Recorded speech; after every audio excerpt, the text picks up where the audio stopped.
Well, we appreciate that. So we can't do without you.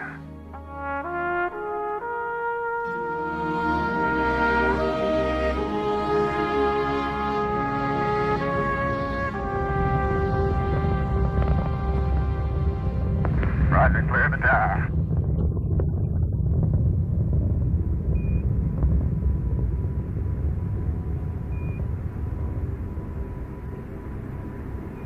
Not so long ago, we left our Earth for the first time to explore a neighboring world in the solar system.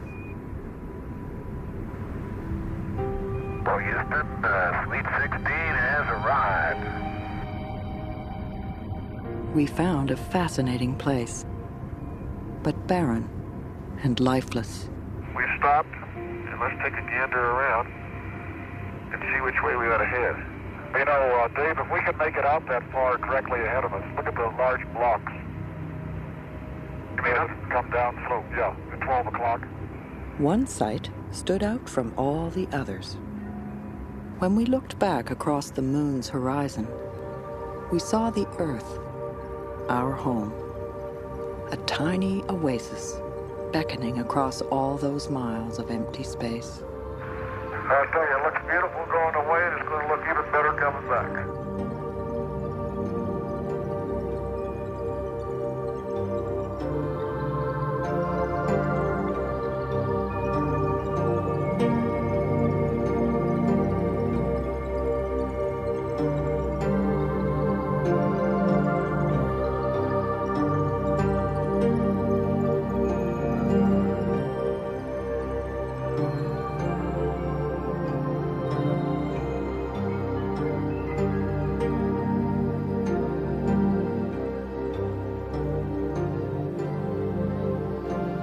To look at our Earth from the outside is to discover an entirely new planet. We can see familiar landforms like Florida and the Bahamas. But what's most striking from space is that our world, unlike any other we know of, is a world of water.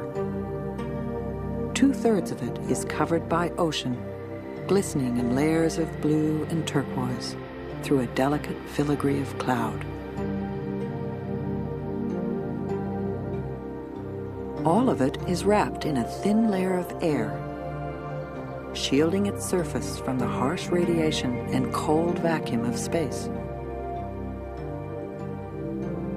If it weren't for this fragile cocoon, our beautiful planet would be as dry and lifeless as our nearest neighbors in the solar system.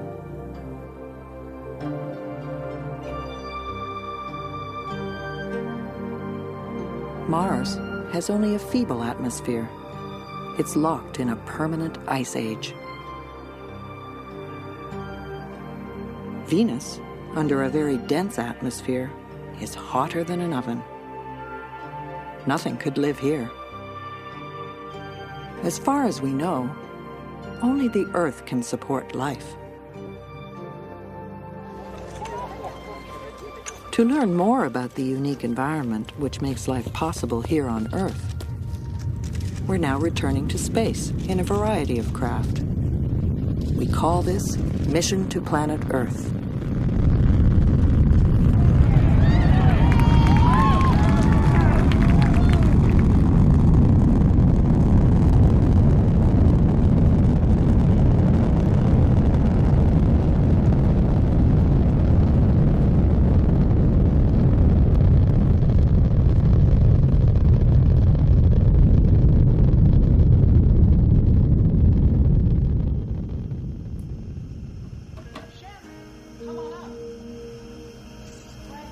Only a few hundred people have actually seen the Earth from space. Here we can see it as a whole.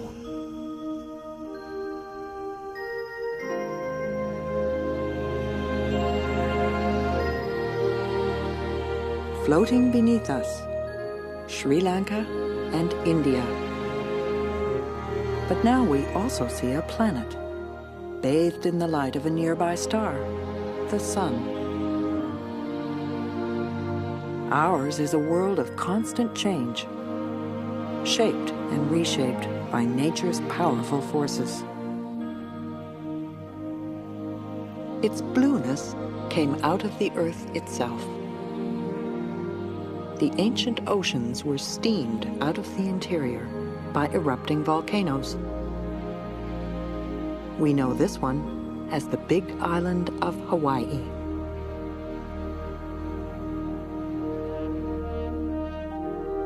Now, whole continents appear. Europe is on the left. Stretching beyond Gibraltar to the horizon, the Mediterranean Sea. On the right, Africa.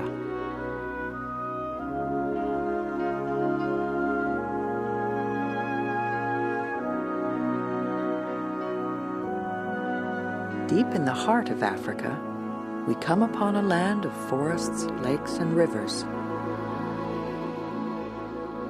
We're crossing over Lake Victoria and the broad plain of the Serengeti.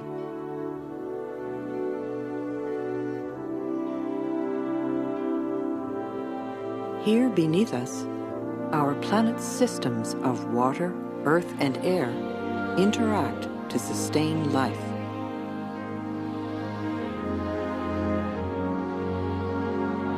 To observe this complex environment more closely, we'll drop down to the surface of the strange red lake below.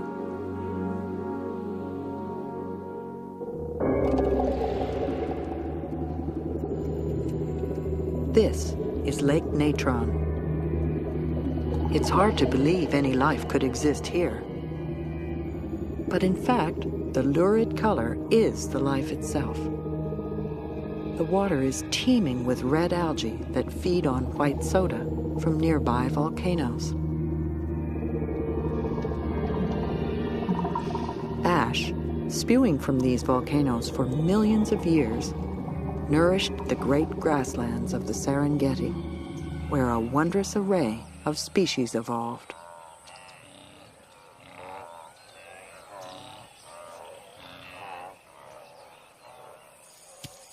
Each depends in some way upon the others.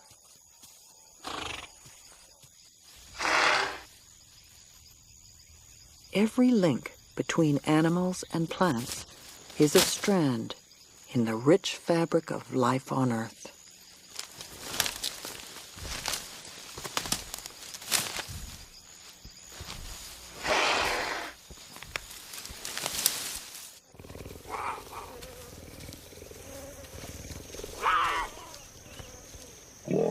Of all the creatures that evolved in Africa, only one stood upright. Only one developed tools and language. For about 1 million years, humans were hunters and gatherers. Then we discovered farming.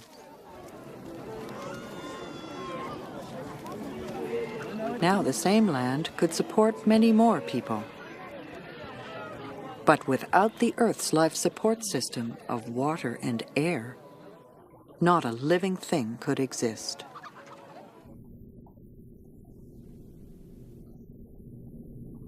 "200 miles above the Earth, there is no air. This astronaut must wear a spacesuit. It supplies the oxygen he needs and insulates his body from extreme heat and cold.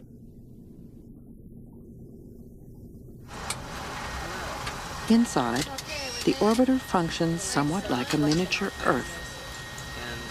The environment is carefully balanced to keep the astronauts comfortable.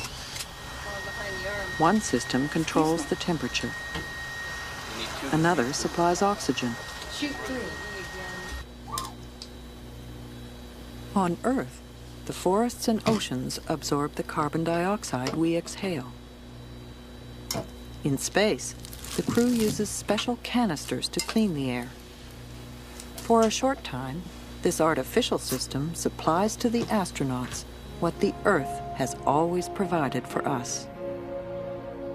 Its natural systems slowly recycle the air, the water, and even the rock. In one cycle, Heat from the sun evaporates water from the ocean to form clouds. Winds drive the clouds over land. Rain from the clouds falls back to the earth and then runs down to the sea, where the cycle begins once more.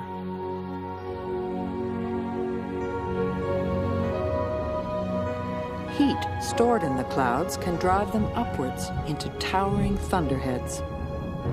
Inside them, powerful electric charges are building.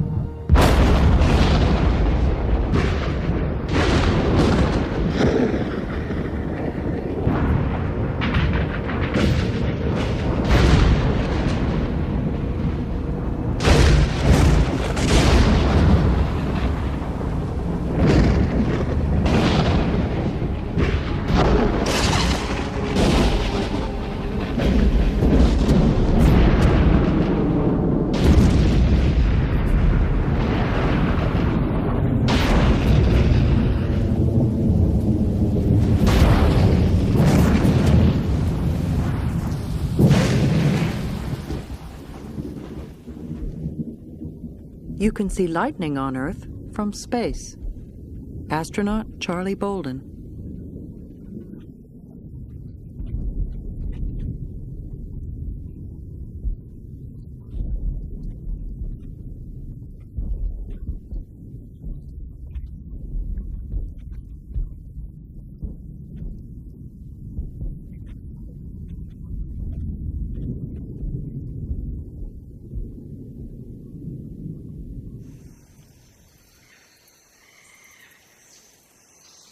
In places where there is a lot of rainfall, an abundance of life springs forth. The plants produce oxygen, which we and the other animals breathe. Life on Earth is easy to see from space. Costa Rica and Panama are green with it.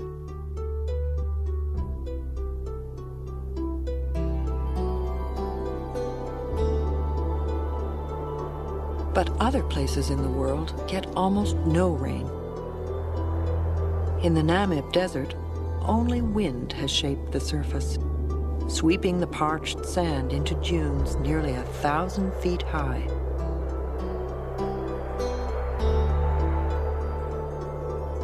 In some of the driest deserts, people have drilled for water trapped in the rocks deep below the sand.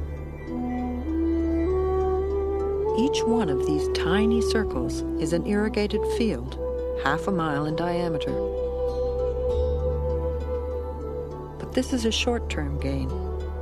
It will take only 50 years to use up all the water, but more than 10,000 years to replace it.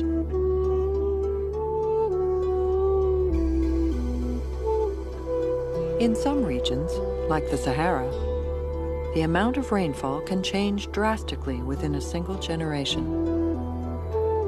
When we started looking at Lake Chad from space, we saw that it was shrinking. Soon, a wave of droughts brought starvation to the people living here.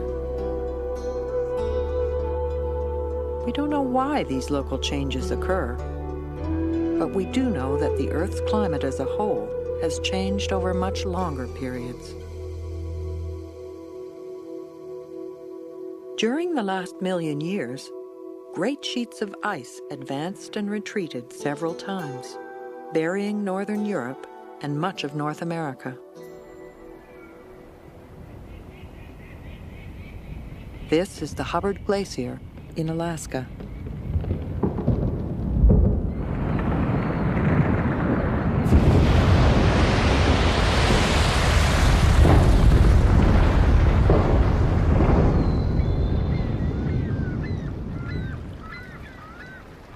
Trapped deep inside these frozen walls is a record of climate change, going back thousands of years.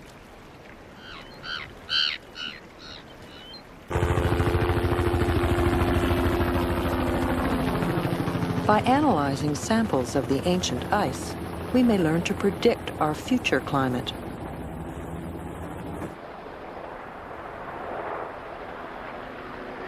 "10,000 years from now, Perhaps the sites of Montreal, Detroit, and Copenhagen will again lie buried beneath a mile of ice.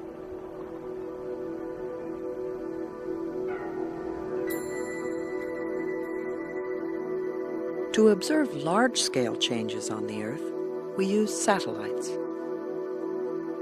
The TDRS satellite will act as a relay, linking scientists with dozens of spacecraft watching different parts of the globe.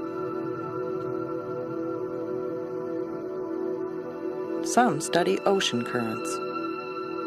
Others monitor the health of crops. They also warn us when storms develop.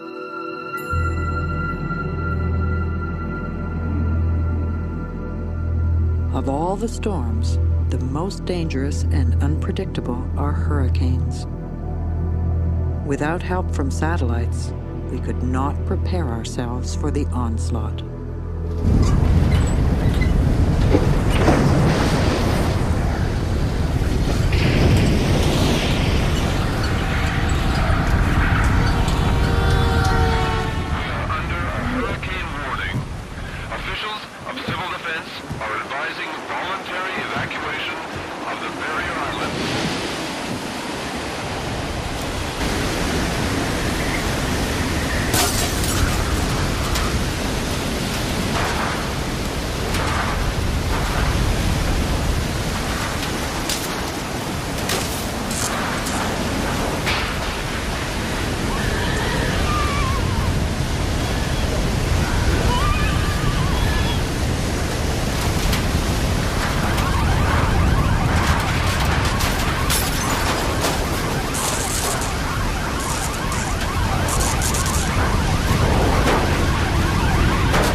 Hurricane Hugo, after ravaging Puerto Rico, tore into South Carolina. What was once a national forest is now a heap of kindling. Where once there was a house, only the front steps remain.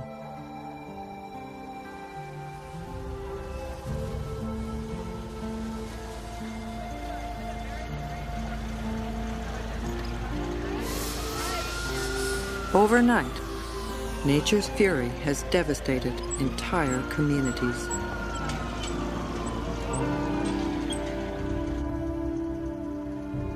But then, as quickly as it struck, the storm vanishes and the eastern seaboard is calm once more. There are, however, other catastrophic events affecting our planet. They're far more violent than any storm.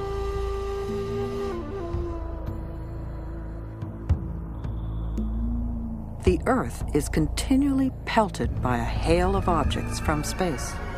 Most are tiny and burn up in the atmosphere. But every now and then, a big one gets through. Some 30,000 years ago, a piece of an asteroid, weighing perhaps 300,000 tons, slammed into Arizona. It blasted out a crater almost 600 feet deep. As collisions go, it was a small one.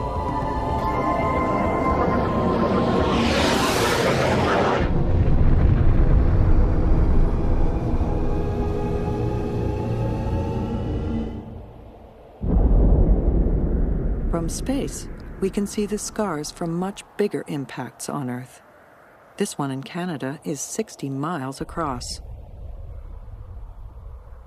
The effects of a similar collision may have wiped out the dinosaurs. The young Earth was once completely covered by impact craters, but most of them have been erased by the powerful forces which keep changing the face of our planet. From orbit, we see evidence for the most astonishing geological discovery of our time. The Earth's crust is broken into about a dozen moving plates. Here, a giant crack extends out to the right from the Sinai Peninsula through the Dead Sea. In a closer view, you can see how the Sinai, shaped like a triangle, has wrenched away from Saudi Arabia on the far right. The rift that opened between them lies under the Gulf of Aqaba.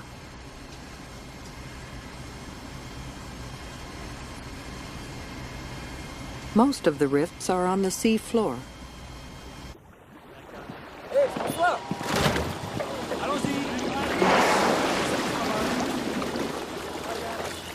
To search for them, we need vehicles similar to spaceships.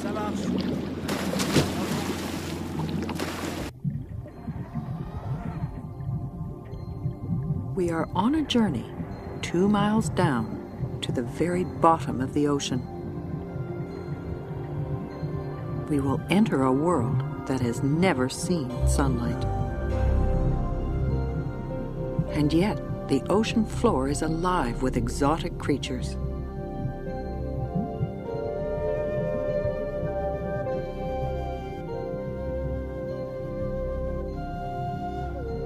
They thrive on nutrients in the water, which is heated by the Earth's great furnace beneath.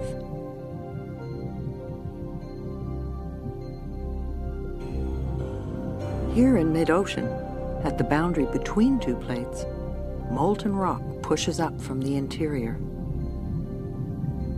These lava chimneys are actually miniature volcanoes. Just as one of the Earth systems recycles water, another recycles rock. As new crust is added to the Earth's surface here, the other edge of the plate, perhaps thousands of miles away, sinks back into the Earth's interior. As it melts, volcanoes erupt.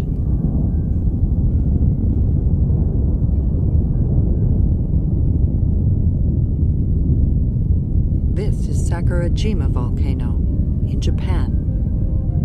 You can see its smoke all the way from space.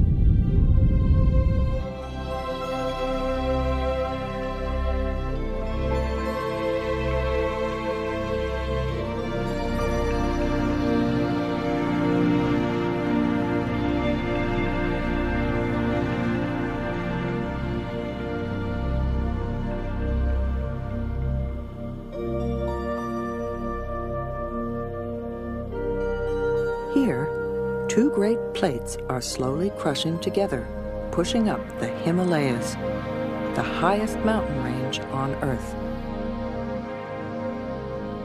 From just beneath us, the snow-capped peaks stretch over 1,000 miles towards the horizon on the left.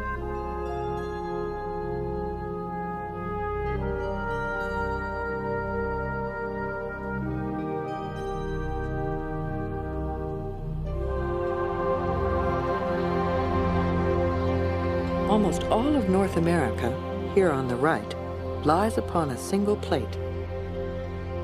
On the left, the Pacific Plate is sliding northward past it at the stately pace of a half-inch per year. The Gulf of California, in the center, marks the boundary between the two plates. Along this boundary, the infamous San Andreas Fault runs northward. Using satellite pictures, a computer can take us on an imaginary flight along the San Andreas. The actual height of the terrain has been exaggerated to accent the network of valleys formed by the fault's many traces.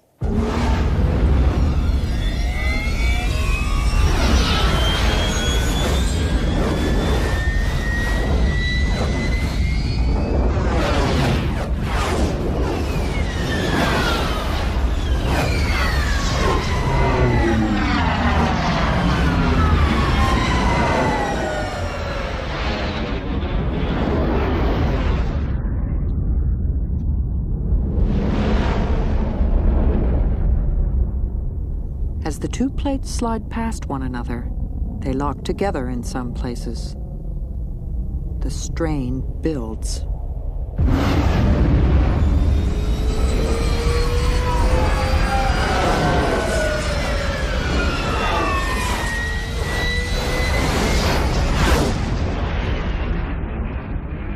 Near San Francisco, the strain reaches the breaking point. Something has to give. And when it does, we are rocked by an earthquake. Magnified by the computer, first a sharp wave traveling at 10,000 miles an hour moves out from the epicenter. Then comes a series of rolling waves. These inflict most of the damage.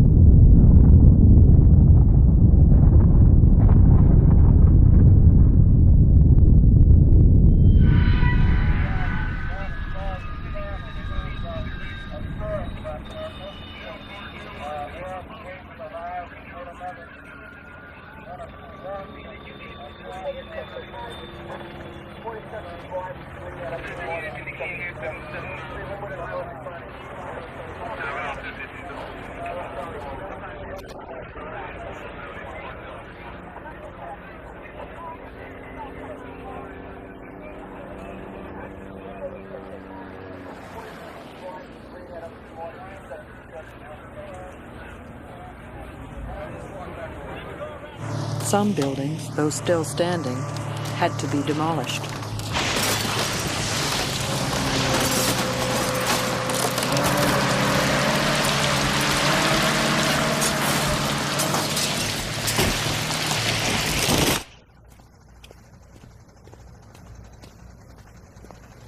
In time, the houses and highways are rebuilt, better designed to withstand the next earthquake.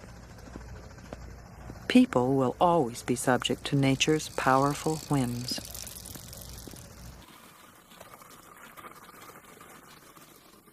In Japan, another fault zone, millions live with the same uncertainty.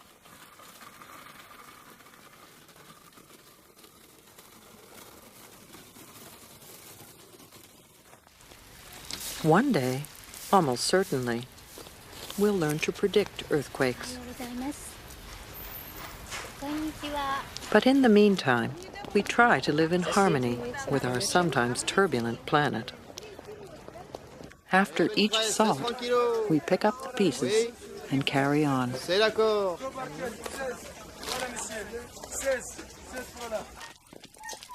And sometimes we wonder if there could be any other place as wonderful in all the universe.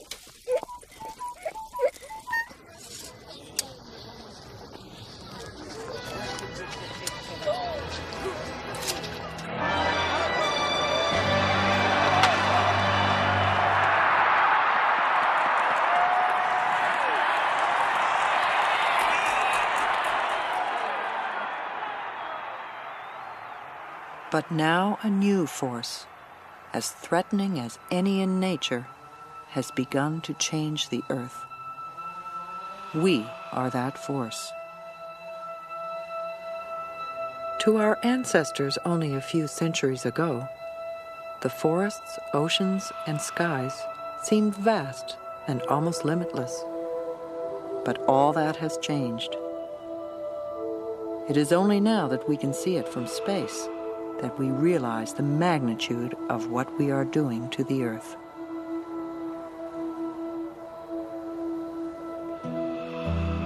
As settlers cleared land to create the great farms of the American Midwest, more and more valuable topsoil eroded into the Mississippi. Flowing southward down this great river, the silt is carrying pesticides. They are pouring into the Gulf of Mexico. The Yangtze River in China is a natural conveyor belt for soil from the plateau above it. Now it doubles as a dump for sewage and industrial wastes. But an island far away has become the most eroded place on Earth. Madagascar was once cloaked in lush forest. Now loggers and farmers have cut most of it down. With nothing to cling to, the thin red soil has washed down the mountain slopes into the Betsaboka River, choking its mouth completely.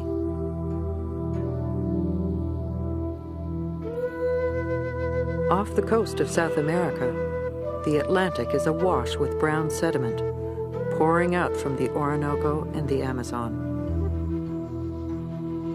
Upriver lies the largest continuous rainforest in the world.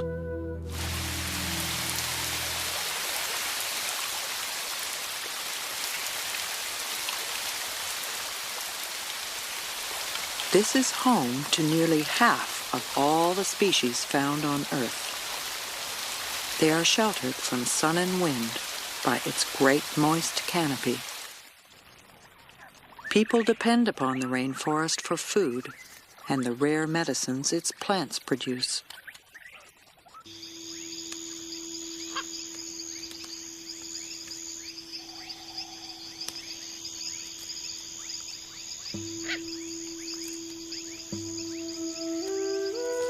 Like those who settled Europe and North America, people in search of a better life are clearing the land for farming. The cut trees are left to dry, then burned.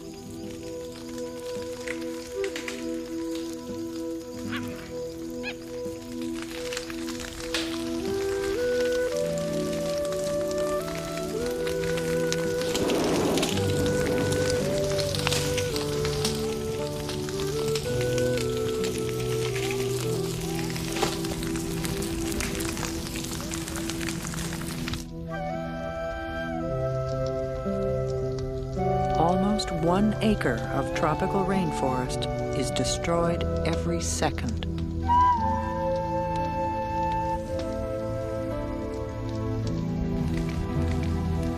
Some 100 species, most of which we've never even seen, are driven to extinction every day, lost to the planet forever.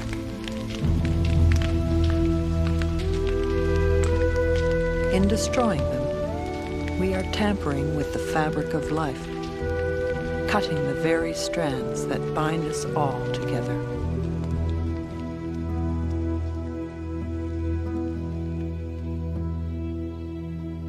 Only from space can you see how much is burning. The smoke spreads thousands of miles across to the Andes Mountains. Soon we will see roads here, then farms. Towns will expand to cities.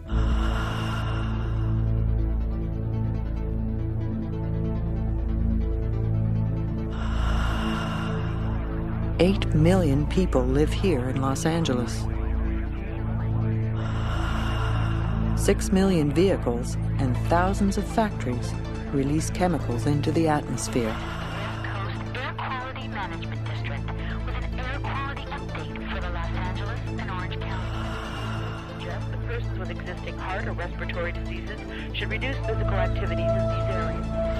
Smog permeates the air we breathe. Not only are we polluting our air, we may also be altering our climate.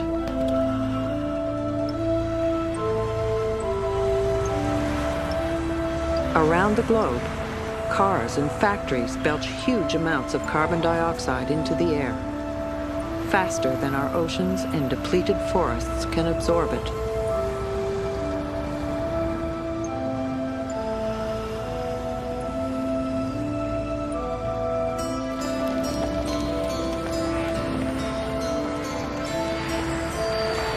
Our numbers are increasing by nearly 100 million every year. We consume enough energy to be visible all the way from space. There are now more than 5 billion of us spread across the Earth. In this satellite view, you can see the continents outlined by the lights of the great coastal cities. In North America,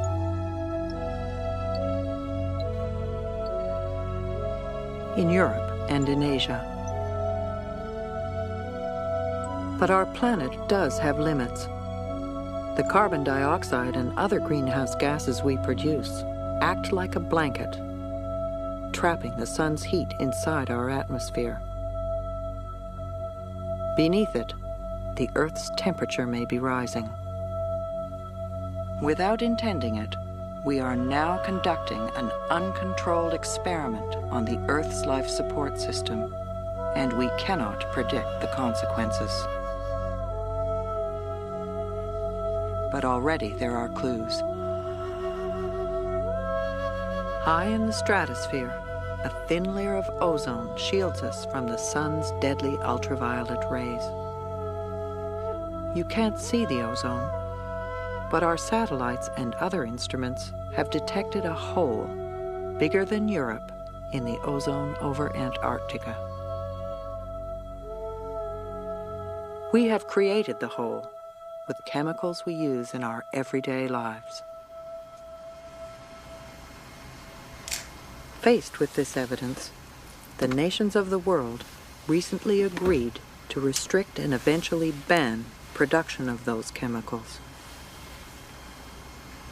Looking out past the shuttle's tail, astronaut Jim Buckley.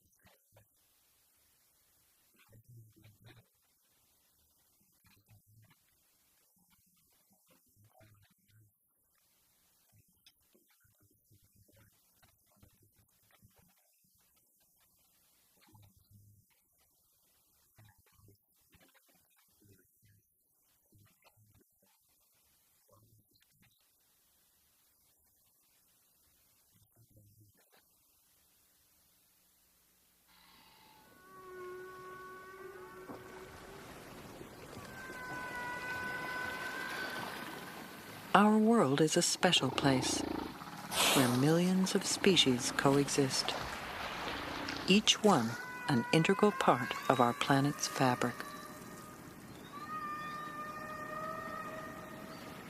What we do will determine their fate and ours.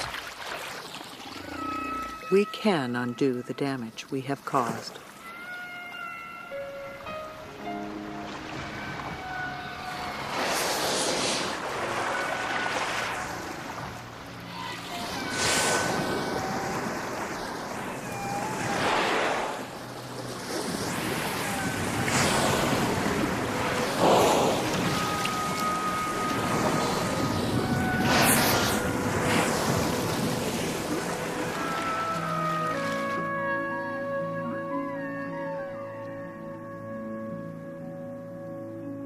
The earth we inherited can again be a garden, beautiful and bountiful. Everything we need for life is here. Shimmering blue, it is our haven in a vast black sea of space.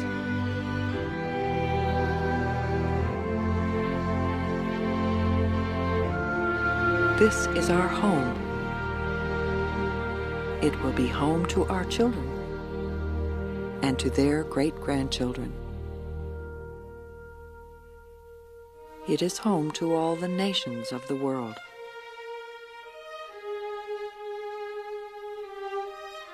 It's home to the people of Mexico.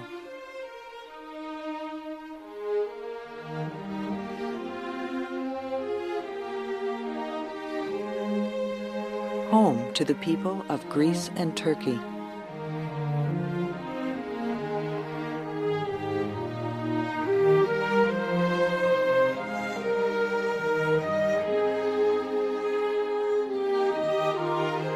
It's home to Israelis and Arabs.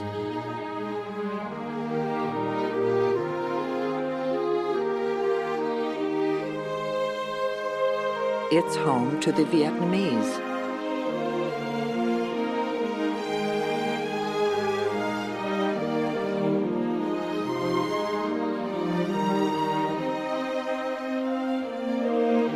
It's home to the Aboriginal people and the farmers of the Australian outback.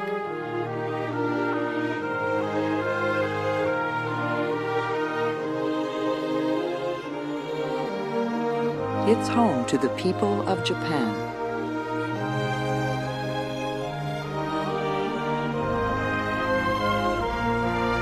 It's home to the peoples of the Caribbean.